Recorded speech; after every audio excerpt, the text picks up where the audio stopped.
Hello, everybody. Hello, and welcome to How to Get Hired. I am Bill, the company's expert. Thank you for joining me today on this weekly live stream that I do every Wednesday, right around this time.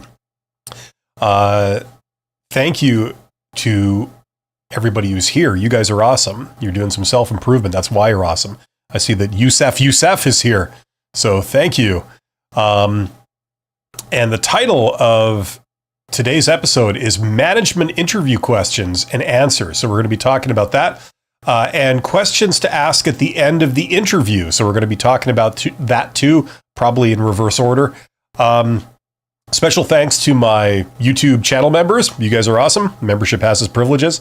And my Patreons, and also to my super thanks donors. You guys are great. And as I said, to everyone who's here, my participants.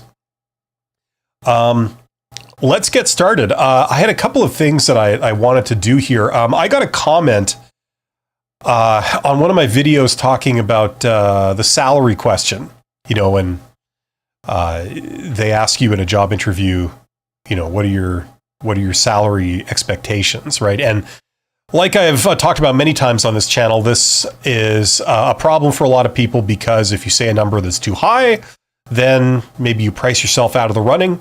But if you say a number that's too low, then they offer you essentially that number and then the job doesn't end up worth taking.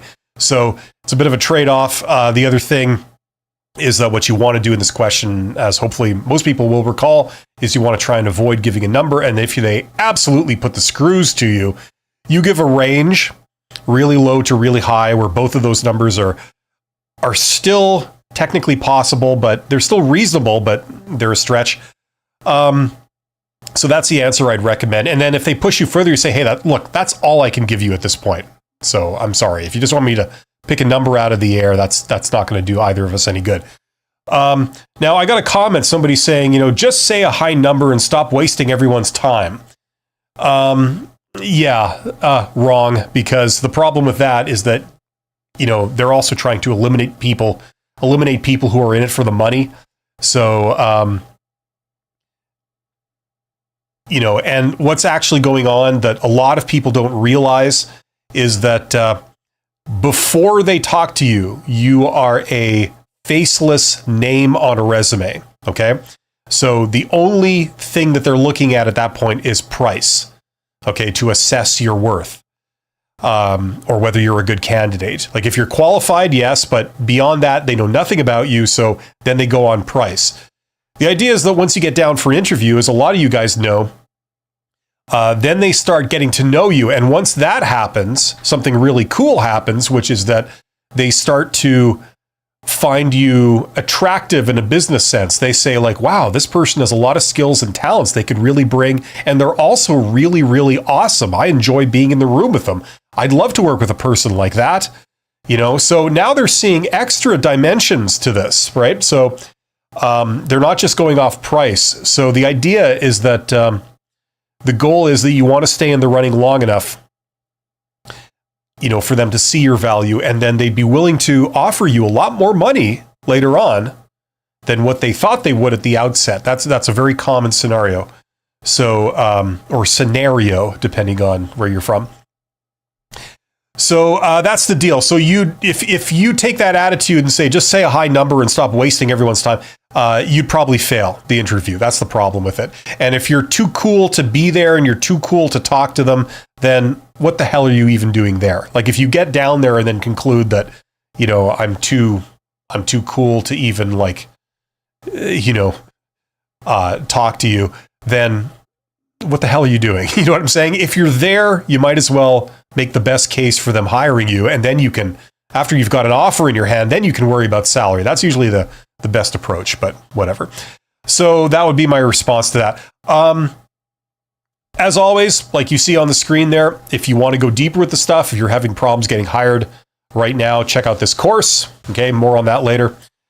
Hello to everybody. Hello to Bob Masavo, if I'm saying that right. I'm sure I'm not. I never say anybody's right as a matter of principle, so don't be offended.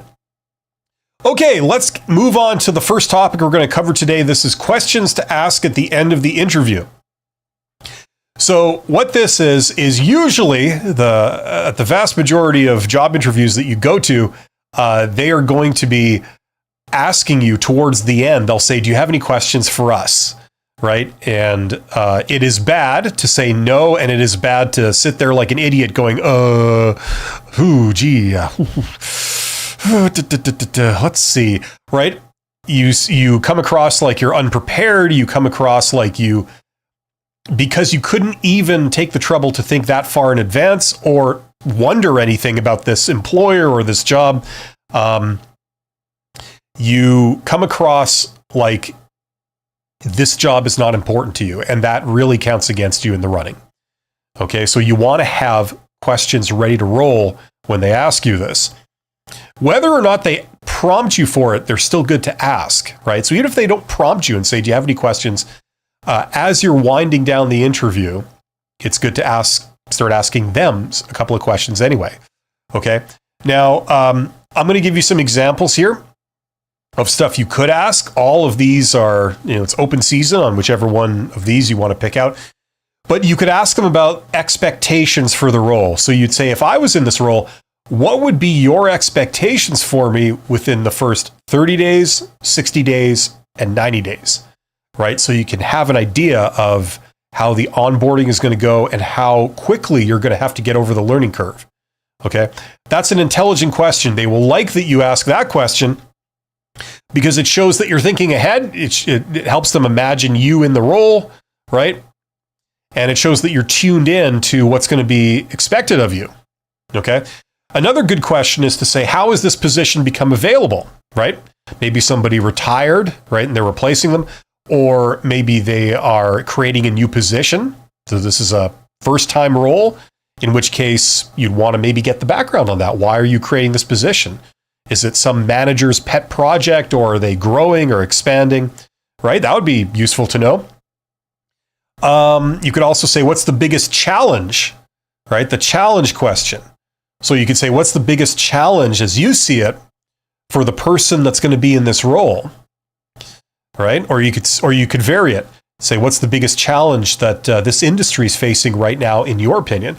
Or what's the biggest challenge that this company is facing in the next year or two, as you see it? Something like that. Those are all interesting questions. They are thought-provoking questions. It gets these people talking.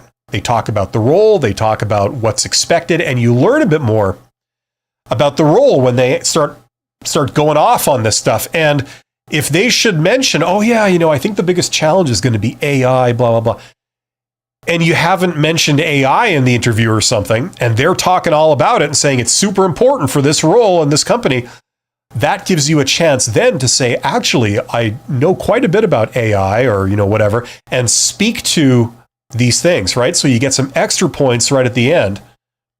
If maybe you hadn't mentioned AI, it never came up in the interview thus far, right? So these are why these questions are good in a direct sense. They're also good in an indirect sense because they show that you're tuned in. You come across as somebody who's on the ball and is, has thought ahead about this role and this company and is interested in those things. And that also gives you points. You could ask, what types of candidates, are generally successful in this role or in this company, right? You could ask them that. And then they reveal more of what they're looking for. They say, "Oh yeah, the people that really get on around here are people that are very, very extrovert, or they have a real obsession about the technical details, or they're great collaborators, or whatever," right? And that also then gives you a chance to slip in, that, "Oh, I do that really well," or whatever, right? You get insight into the role. You get to make a stronger case for yourself. Okay, so asking them what types of people tend to succeed in the role, in the company, or, according to you guys in this industry going forward, as you see it, what types of candidates tend to succeed in this environment? And you see what they say. Different people have different predictions about what's going to be needed in the future. Let's see what you guys think, right? And whatever they say, you might want to put in a good word and advocate for yourself and say, oh, well, I have that, you know? Another question or type of question that would be good is to say, now this is a bit more of an advanced question, but to say, is there anything that you've seen in other candidates that you haven't yet seen in me that I could perhaps speak to, right? Now, I know there's some people that say that you shouldn't ask this type of question. I think that's crap. The caveat is that you have to ask it in the right way. Okay, you don't want to draw attention to weaknesses that you might have shown, but if you phrase it like I just did, or something similar where you're not drawing attention to weaknesses, it's not about weaknesses. It's about just, have I not mentioned something yet that, you know, is important to you, right? You know, this is another way of probing them for that, right? And then whatever they say, you then have an opportunity to address that and say, oh, yeah, you're right, that hasn't come up yet. You know, I haven't mentioned that I have this accomplishment, or, you know, that, you know, I have this experience or this skill or this training that I took. So yeah, that's not going to be a problem for me, just so you know. And if you want any more details, I'm happy to expand, you know, something like that, right? So it's another opportunity to advocate for yourself at the end and surface more of the things that they're looking for that they perhaps didn't explicitly state anywhere, right? Okay. And then the last question you should always ask at any of these encounters, any type of job interview, is, where do we go from here? You know, so we have an idea of what the next step in the process is, right? Because what normally happens is people leave a job interview at the end and, you know, they shake hands or whatever and, you know, smiles and pleasantries. And then you walk out of there not knowing, okay, am I going to hear from these people? Are they making a decision anytime soon? Or is it going to be a week or 3 weeks or 2 months before they make a call on filling this position? Is it an open-ended thing, or what's the deal? Should I call them and check back, right? You know, things like this. So it's always good to ask that as a blanket thing whenever you're leaving a meeting, including a job interview. So where do we go from here? Like, what's the next step? Okay, so any or all of these are good. It might be kind of long if you asked all of these, but any of these are really good. You know, you could just pick up any two that you remember, ask those, and then the third one will be, where do we go from here? That would be what I recommend. You do that, you're doing fine for the question, do you have any questions for us? And there you go. So hopefully that makes sense to everybody. I see there are 16 people here. Thank you for joining me today. You guys are awesome. This is also a interactive Q&A. So if you see my face, you should see a chat box somewhere nearby. If you're watching on your phone or any other device, you might have to press a button or something to surface that, but it's there.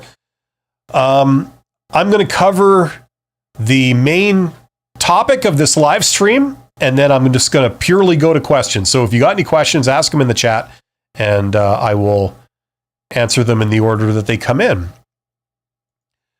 Okay, so let's talk about management interview questions. This is something I actually haven't talked about that much over the years since I've had a YouTube channel.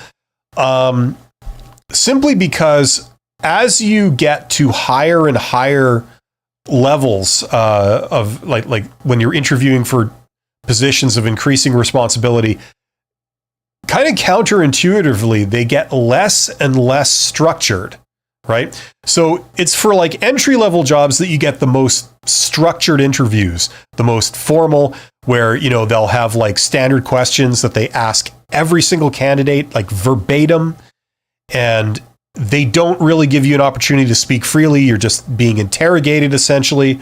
You know, very formal, lots of recruiter involvement, less of the hiring managers, right?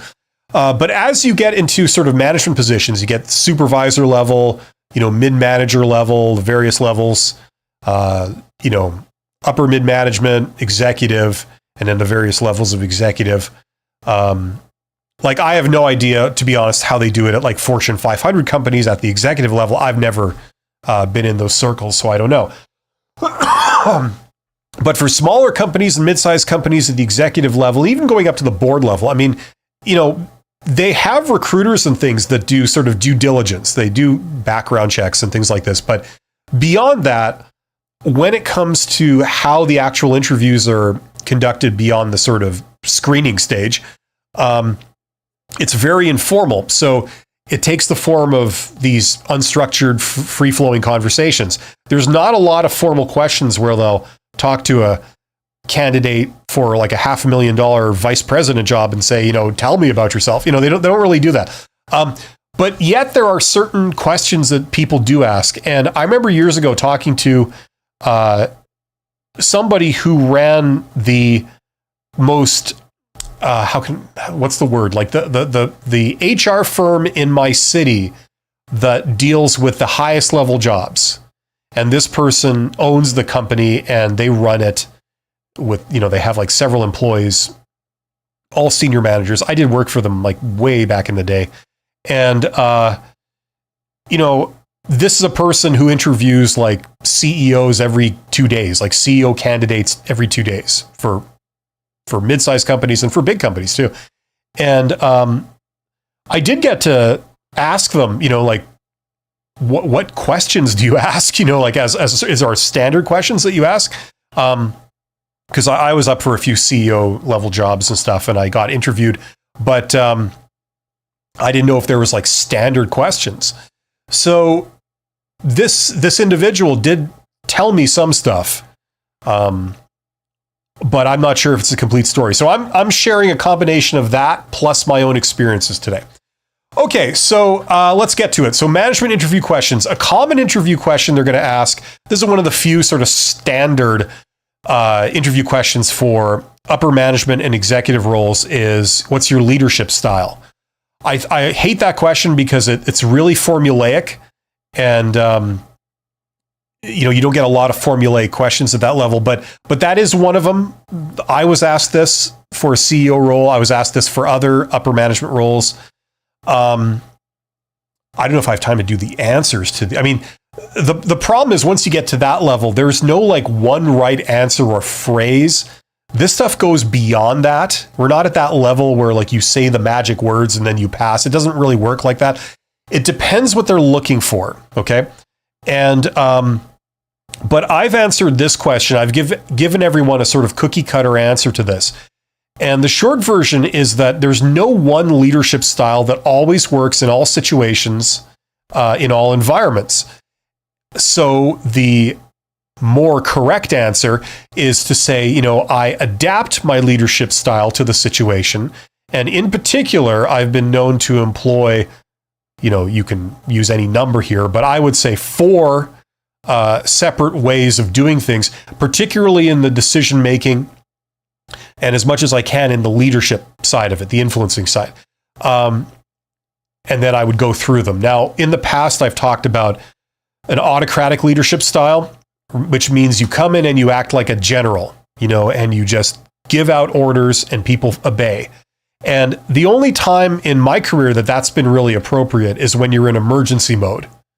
You come into a situation where there's panic, there's failure, things aren't working, and you got to fix it fast. And if you know what to do, presumably you do, then this is appropriate, okay? Because if you don't do it this way, it won't get fixed, okay? It's like an emergency type mode, okay? So you come in and you dictate what you want people to do, and they do it, okay? So that's pretty straightforward. Obviously, you can't behave like that in most situations, and I would say like 95% of the time, you can't get away with acting like this. It just doesn't work. This is not the military. You can't use Sun Tzu's Art of War to like be your guide. I know some people try and do that. That's ridiculous because soldiers are not the same thing as employees. Soldiers can't quit. If they quit, like they desert or something, they get shot or they get court-martialed, or like employees can leave whenever they want. And this is what we found. It doesn't matter how much money you pay someone. Eventually, if they hate what they do, they're going to leave. right? So it doesn't really apply. It's only an emergency type thing. God, you see how long this is taking me to talk about. Another style is, you say, I have a consultative leadership style. So that is that I make the final decision, but what I like to do is I like to talk one-on-one with the key people. So I don't have a group meeting. I have a closed door meeting with each, of a handful of key people, get their take, put questions to them, try to understand why they hold the opinions they hold, and then I take it into consideration. I don't necessarily follow it, but I at least take it into consideration and then make a decision. So that's what I would term a consultative style of decision making and therefore leadership. Another one would be a delegative style. This is more appropriate for higher level stuff where there's lots of levels of people in the org chart. Where you trust your underlings enough that you can sort of give them projects and give them responsibilities and just essentially wash your hands of it. Say, basically, I need this done by this. I need you to come and tell me if there's any issues. Other than that, by this date, I'll expect this result, something like that. Go. Let me know if you need any additional resources from me. Other than that, I'm just going to get the hell out of your way and you can get it done. Right. So, that would be the third possibility. And the final sort of leadership style would be a participative leadership style. That's where you get everyone together in the same room and kick a decision around. And the only time that this would be appropriate is if you've got a highly complex decision to make that involves mesh relationships between different people, right? So the example I've always used to illustrate this is that I think everyone can appreciate is when you're making a design decision about a product. Okay, like a key design decision about a product. So say you're designing a car, like this year's model car or something, and you've got the department heads. So this person is the head of the steering department. This is the head of the engine department. This is the head of the safety department. This is the end of the bodywork department, suspension, whatever. And the problem is if one person makes a change, like say the engine group say, we're going to go with the new engine this year, completely redesigned engine. It's going to be a lot heavier, a lot bigger, right? Well, that obviously affects everybody else's work, right? So you can't simply have that group send an email saying, we're going to have a new engine, deal with it, right? Because that then prevents other people from getting their work done on time because they had their work almost done in the suspension department.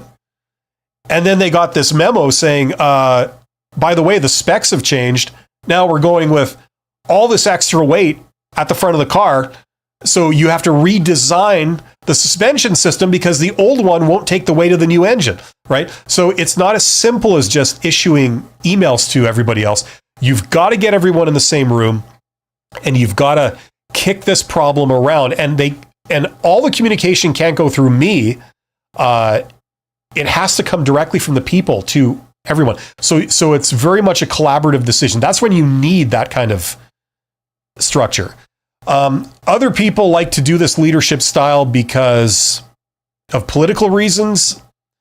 They want to control the decision, yet they don't want to be responsible if it goes south. So they involve everyone else so they can just point to their team and say, hey, these guys made the decision, and I just went with their recommendation. So they can try and wash their hands of it. There's all kinds of political stuff going on with this, but you see how long it takes me to say this stuff, right? That's why a lot of management type interviews are very unstructured, very conversational.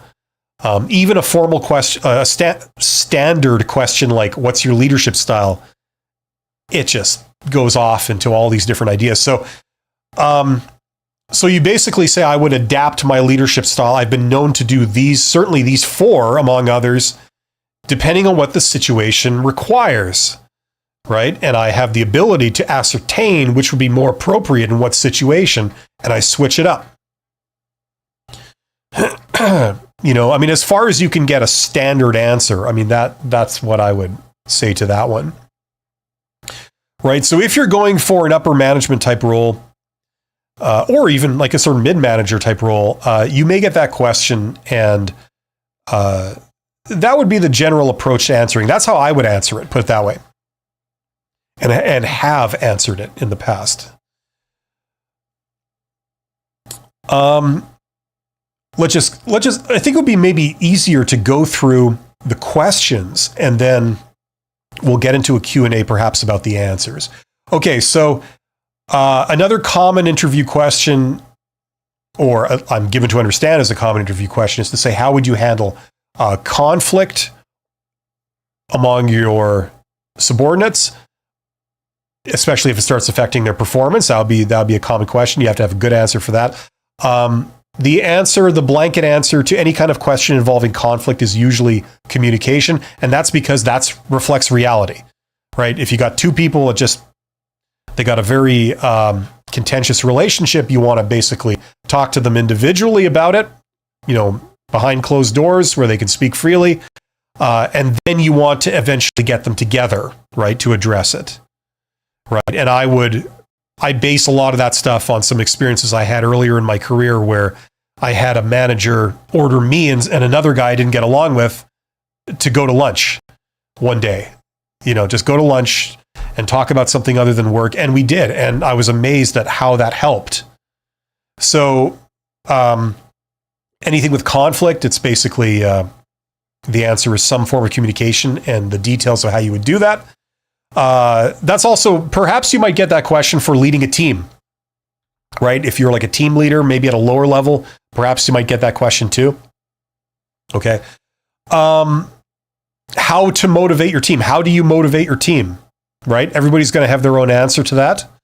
Depends on the industry. It depends on, the culture of the organization, what the history is, and, what people are used to.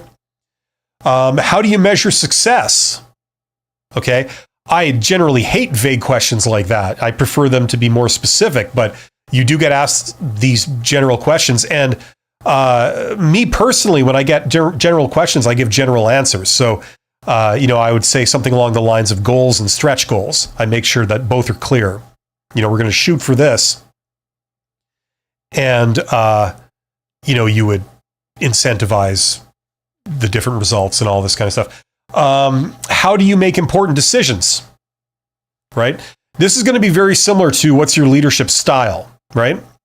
Because basically my answer to that question revolves around decision making. How do you deal with an underperforming team member, right?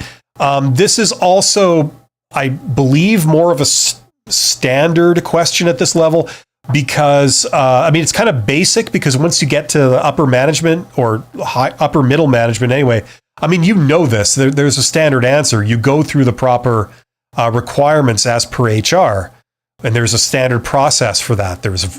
It's very similar to what they do at a low level. It's very similar to high level stuff too, except there's a lot more conversations with the person involved. You have verbal, at the lower level, you have verbal warnings, and then you have maybe a more formal verbal warning that's documented. And then you'd have a formal warning, like a written warning, where you bring the person into your office. You have an HR witness there, someone from the HR department. You have it all written up where, this is my issue with you. This is our issue with you. You record any response they have. You give them a copy to it, and it goes in their file, right? You maybe do that a second time, depending on what the infraction is. If it's a no tolerance thing, then you can't do it a second time, like violence in the workplace or something. But if it's something like a performance issue, then you would do maybe a second written warning. And then these carry increasingly steep penalties. So, maybe the first infraction, somebody gets sent home, but their pay is unaffected. Maybe the second time they get sent home without pay, maybe for a week, something like that, and they come back and they have to, and so the idea is that if you progress towards a situation where the person they refuse to improve or fix the issue, you have a long paper trail documenting a long process where you've given them every chance to understand what the issue is, to seek help, and to address it. And if they still haven't done it, then unfortunately the last step is to let them go, and you try to avoid that. But that's what it can come to if it's a sufficiently serious issue. Have you ever terminated a team member? Right? That's a question that you may get asked, because usually at the management level, that's part of your duties. You have to hire, you have to fire. And almost universally, nobody likes to fire people. And it can be traumatic. It can be emotional, depending on the circumstances. And, have you dealt with that? How has it gone? How have you handled it? Right? And then once again, this is a question where the answer, in my opinion, is going to vary quite a bit depending on the culture of who's interviewing you. You know what I mean? There are some employers where they don't think twice about this stuff. There's other times where they go through all kinds of emotional turmoil when they have to fire someone. I mean, it's just a difference in culture. If they're the touchy-feely emotional people that kind of work like a family, you don't want to go in there and be all callous and say, oh yeah, I can do it without blinking an eye. Whereas other people might like that response depending on what their culture is. So there's no right answer for this stuff. It depends what they're looking for. But you would have to have an idea of where you stand on these things, certainly. And if this is why it's important to do a bit of research to kind of understand the place that you might be going to and where their head's at and what they're looking for. How do you handle mistakes at work?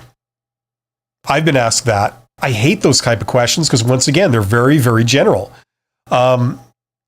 If you're being asked this by some kind of executive recruiter, then they probably want some politically correct spiel about accountability and, all this kind of stuff. If you're talking to, a CEO or, a board member or, anybody like that has more skin in the game, they probably want more of a frank answer.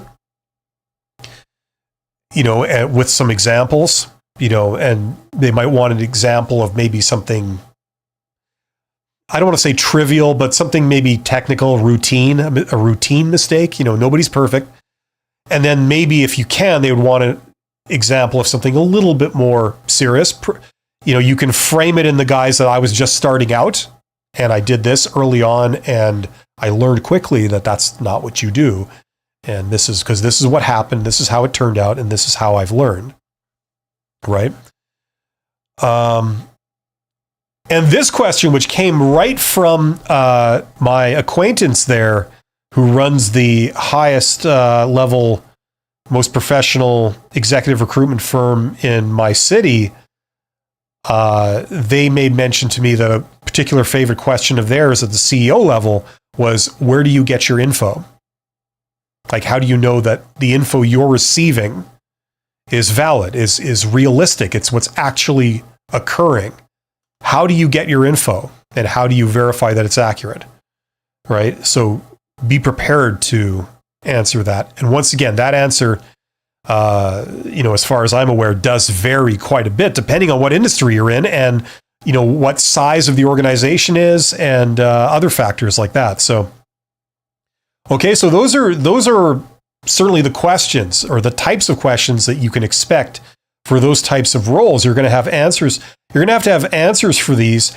And generally speaking, if you've been in these roles before, you will have answers for these. You'll be able to talk for quite a bit on these topics, right?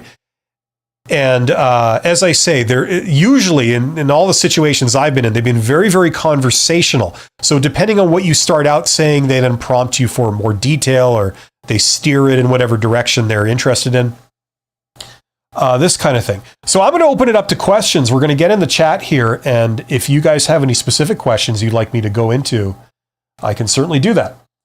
Okay, so let's see. So Bob is here. Oscar is here.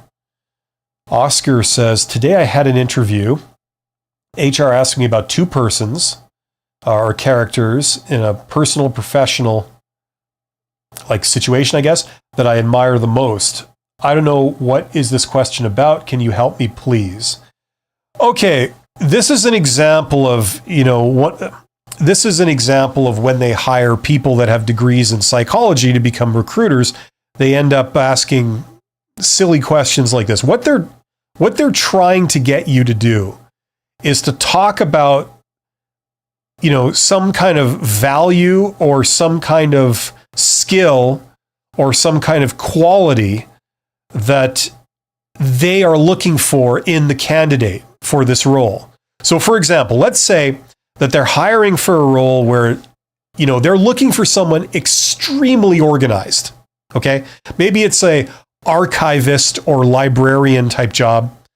Maybe you are responsible for, you're going to be doing projects in this role where you have to do a forensic, kind of examination of what went on and, document things in detail. So they're going to need someone who's highly organized. Okay. So if you say, I admire these people, and then you give examples of people that are not really known to be organized. In fact, they sort of thrive in chaos. That might not really be in your favor, right? On the other hand, if you said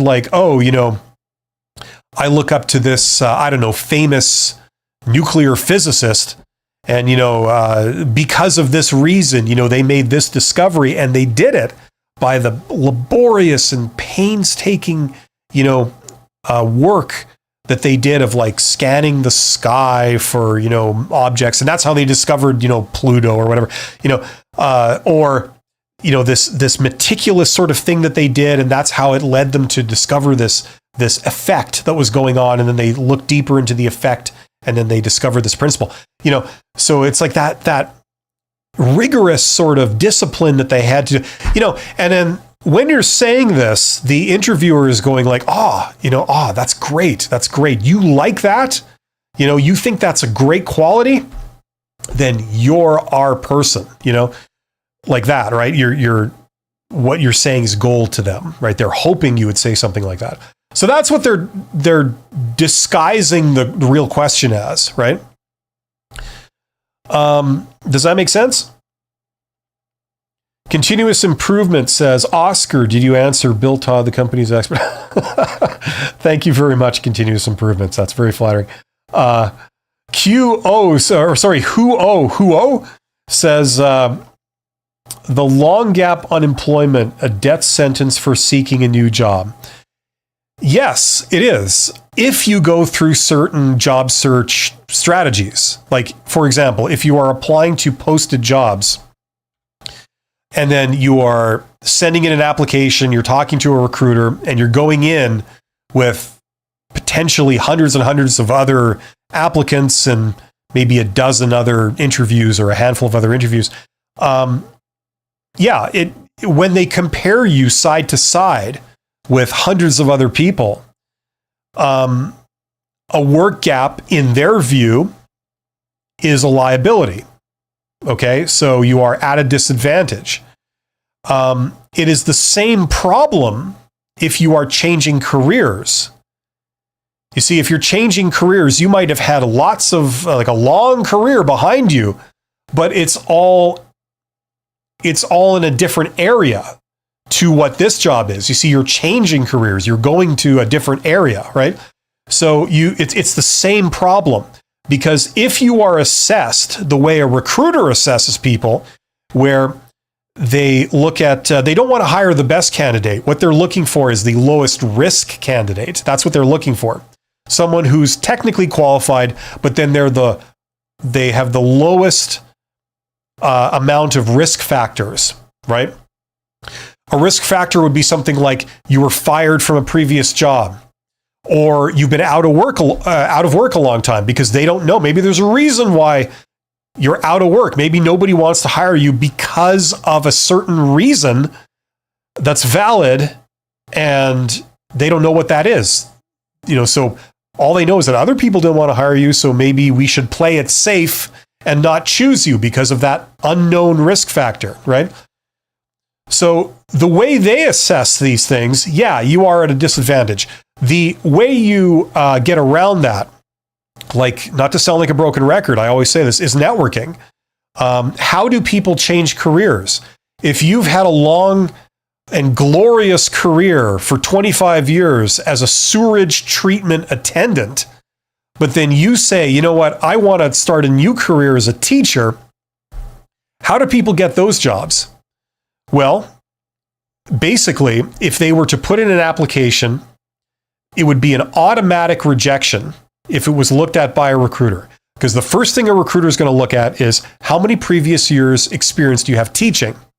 And they're going to conclude you have 0 experience teaching. So how could you possibly think you're qualified to do this job? Right? So reject it. Whereas if you go and talk to a high school principal or a university administrator, or wherever you want to teach, a college administrator, and say, look, I don't have any teaching experience. However, I do have extensive public speaking experience, and I really enjoy training people. I've had to train many people in my job as a sewage treatment attendant, and I've been in that career for many, many years, and I've risen through the ranks, and now I'm sort of in charge of sewage systems for the city. And, I've learned a hell of a lot, and I really enjoy passing that information on. And, I have a degree in science or, whatever education you have. And I've always felt that my calling was really teaching. And I'm just wondering, is there any way you could, I could demonstrate this for you? Do you have any openings where I could help out? I could maybe do something on a temporary basis or whatever you need, and prove to you that, I can do this. I really feel this is my calling. And if you are highly personable, they believe you when you say these things, they get along with you, they think you're fantastic as an individual, they get that vibe from you that you're great at explaining things, and you're very passionate to do this kind of work, right? You're very articulate, you're very sensitive to, the other party, whether they're understanding you or not, all those qualities. I'm not a professional teacher, but you know what I mean? Like if you're demonstrating this, and the fact that you've taken the initiative to be there, right? To reach out to them and ask to speak to them and come down, right? That already puts you head and shoulders above everybody else. Because of all the candidates, you're the only one they've met, right? And they can see all these soft skills that you do have, and you've had to explain your background. You've had to explain why you're there. And I mean, if you did a great job at that, that tends to suggest that you have some teaching ability. So if they happen to have something and say, well, we've got these like contract courses, or whatever, where you just sign up for one course. You're not a permanent employee or anything. We just come in and do the course. Are you interested in that? And you say, yes, and then you're in, right? That's how you get around that stuff. That's how people change careers, right? It's through the networking side of things. And if you, as an added bonus, if you had like a personal connection, where someone who knows someone who recommends that they talk to this person, that can also help too. That's almost like a personal recommendation, a personal reference from someone they know and trust. That really goes a long way. Right? So any work gap related stuff or any career change kind of stuff, it's the same solution, which is networking. You can make up for the lack of experience or a work gap, which is technically the same thing, by doing that, right? So you're playing a different game and you're winning at that other game. You're not playing the same game where they assess you in that very rigid way. This is also applicable to people that are generalists. If you're a generalist, you will always lose when they put you side by side with 1,000 other candidates for a job. You will always lose because you will always not have enough specific experience as somebody else, not have as much specific experience as somebody else, right? Because also applying for the job are people that are specialists who have just done that one exact thing their whole lives, right? And you're going in there, you're fully qualified to do it, but you've got maybe 5 years experience in it, whereas other people have 30 years. You've got 5 years, but you've also got experience doing a lot of other things, and they perceive that as a disadvantage. They perceive that as it waters down your skills because you don't just do this, you do like 50 other things. So therefore, you will not be as good as a specialist. That's how they think. These are all based on assumptions that a lot of the time are wrong, right? So it's the same issue, right? If you're a generalist, you also come up against this issue.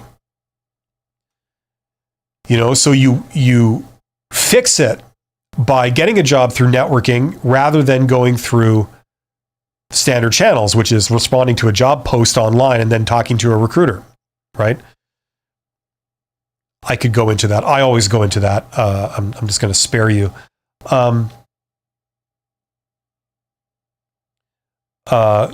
A long gap unemployment is a death sentence for seeking a job. Yeah. So I mean, obviously people change careers all the time. And obviously people who have work gaps re-enter the workforce and they get employed, right? But chances are you will have to tweak how you do that, right? Q Who says 5 minutes from you save more than 10 months of overthinking. God bless you. Well, thank you very much. Hopefully that was useful. But listen, don't take my word for anything. Go out and verify this with your own research and even better, your own actions, your own work. Verify this. The problem is people from every industry in every country are asking these questions. And so I try to give answers that are obviously correct, but they tend to be general. Nor am I an expert in every industry in every country. So there's going to be quirks of different industries. So, just go out and start doing this stuff, and that will be the best teacher. Okay. So go out and try the networking thing. If you're an introvert, there are ways to do it. I always talk about this stuff. Just check out that course. If you really need help with it, check out that course. I put everything into one course. It's not something you could explain in 5 minutes. There's so many principles involved, especially for younger people, that you got to learn these principles one by one, and then they all build up, and then you put them all together, and that's why certain things work and certain other things don't, right? It's like teaching someone to be an extrovert. It's pretty hard if you're an introvert. There's a lot of principles you're just not tuned into, which is fine. You don't have to be. Just like training an extrovert on some of the things that introverts can do amazingly, like attention to detail, technical knowledge, and organization, things like that, right?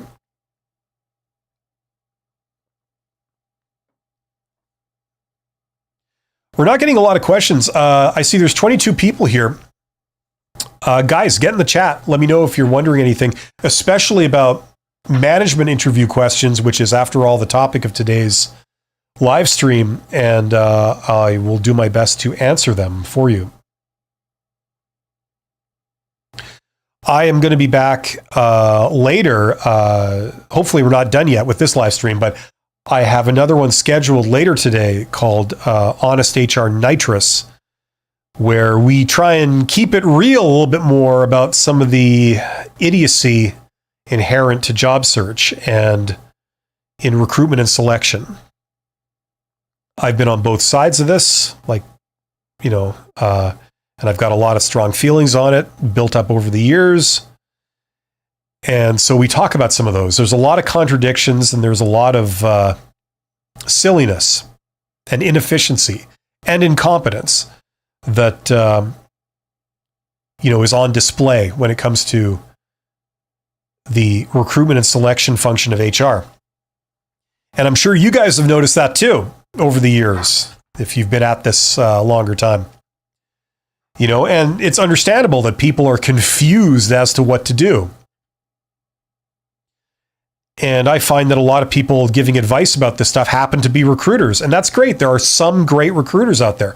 There's a hell of a lot of bad ones too, and malicious ones.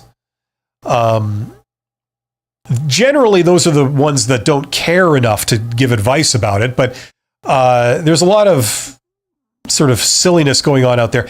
And, that's great if you're trying to get a job by going through a recruiter, which a lot of people do. But most people don't. It might surprise people to learn, and you don't have to take my word for this. Go and verify this yourselves.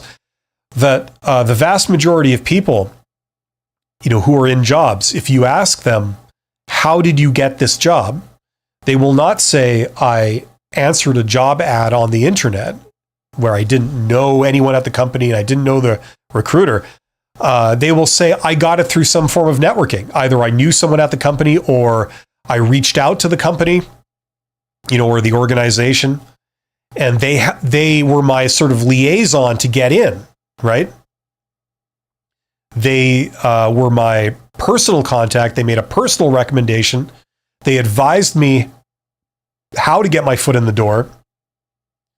They didn't get me the job. I got the job because I was qualified, but they sort of championed me, right? Or drew my attention to the fact that this company was hiring when it wasn't posted, something like that, right? So the most people will say, it's more than 50% of people who have jobs will say, that's how I got my job, through some form of networking, and not I applied cold to the company through an internet job listing. Okay, so if this is shocking to you, don't take my word for it. Go out and start researching this stuff. The problem, I feel, is that when you take HR advice from a recruiter, their advice, although some of it's really good, it's always how to go through a recruiter to get a job, which, let's face it, what we're talking about today, management interviews, as you go higher and higher, and when you get to the executive level, a general rule is that you never go through a recruiter and you never go through apply for a posted job. It's always through networking, because they don't want anyone. They need someone they can trust, and you can't trust a stranger. You need someone that you at least know of in your industry, right? Maybe they work for your competitor. Maybe you've been hearing their name for years. They're your counterpart at a different company, right? So if they applied for a job, you said, I need a new manager, and let's consider them. You know that they know what they're doing, and you know that they're good because you've heard their name for many years, right? That's certainly one way of getting a job when it comes to management stuff, but usually it's all networking, right? The problem with reaching out to the public is that then you get inundated with applicants from all kinds of people that are just totally not qualified. You know what I mean? Like entry-level people that then apply for, vice president job or something, like at a big company or something. It's like, no. You know what I mean? So that's how they do this stuff. So that's how this comes into this conversation for management interviews. They do post some of them, there's a variety of reasons for that. Sometimes it's a political thing, like we want to give the illusion that we're canvassing everyone when really we're not. Or it's by law, like if it's a government thing or something, they have to post it.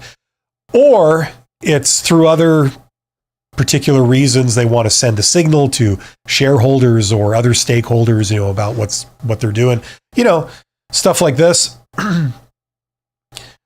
But usually they don't. Usually, everything happens some of the time, but usually they just ignore any, applications they get from the publicly facing job postings for those type of things. That's a general rule.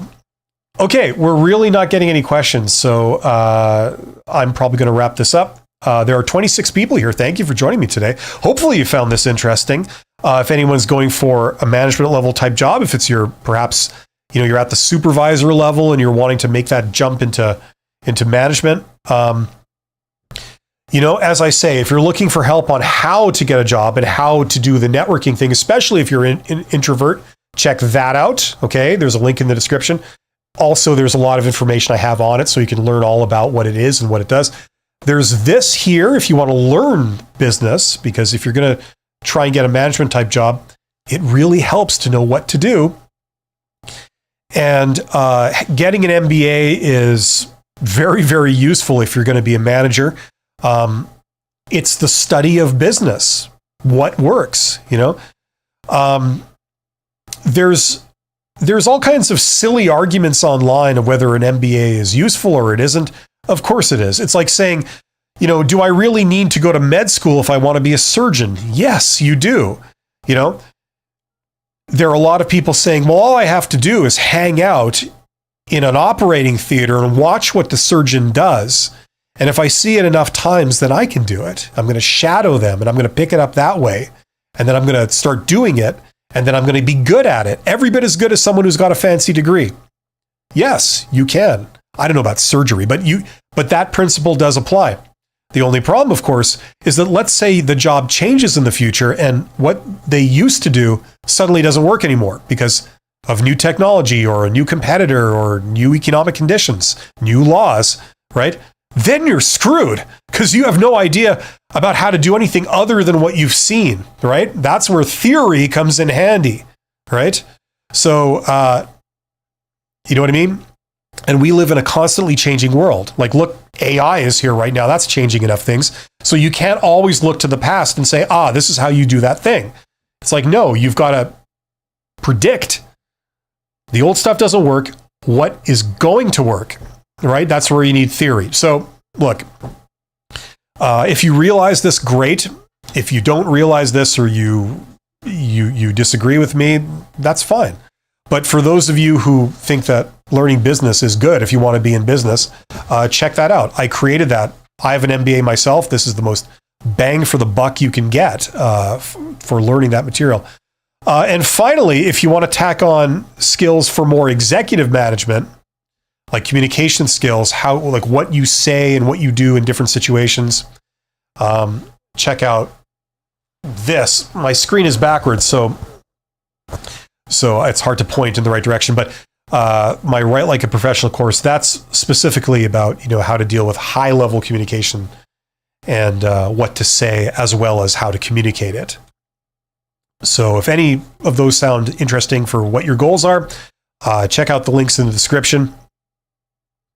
I am going to be back in an hour with Honest HR Nitrous. That's where we really get into the reality of recruitment and selection and job search and what people are having to deal with and the stupidity of a lot of it and maybe even what to do about it.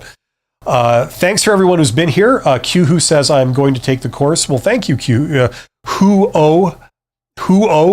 Q who or maybe you just say hua. Right? That's maybe if you were in the Orient, it might come up like that. That's great. Maybe with some kind of gesture, Anyway, take that as you will. I will be back in an hour. Thanks for you guys being here. You guys are awesome. Check out my other two channels, The Company's Expert 2.